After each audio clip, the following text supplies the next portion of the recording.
Hello, in this video I want to show you how to change your featured profile showcases on your Steam.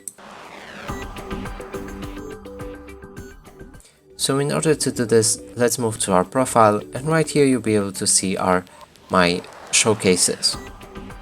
So now let's adjust them by moving to Edit Profile. From here find your featured showcase, and from this list you'll be able to pick whichever showcase you want to use for your profile.